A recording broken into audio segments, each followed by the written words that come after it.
Okay.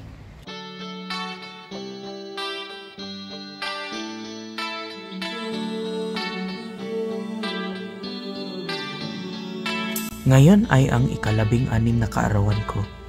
At ngayon din ay ang ika-1 anibersaryo ng isang pangyayari na tinatawag ko isa sa mga pinakamahalagang araw sa buhay ko.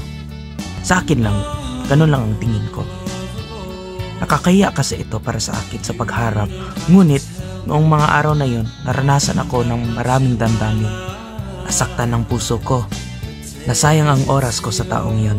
Sa maraming pagkakataon, akala ko pa nga kaya kong lagpasan. Pinalingan ko ang muka ko at nagtago ako sa iya.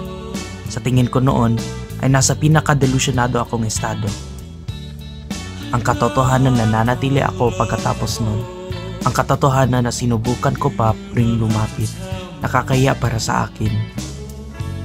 At lahat ng yun ay tumagal ng 1 taon.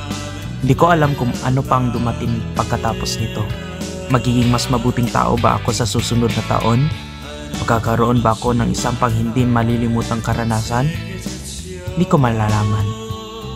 At nagpapahayag ako na maligayang kaarawan sa sarili ko at pasasalamat sa mga sumuporta sa akin.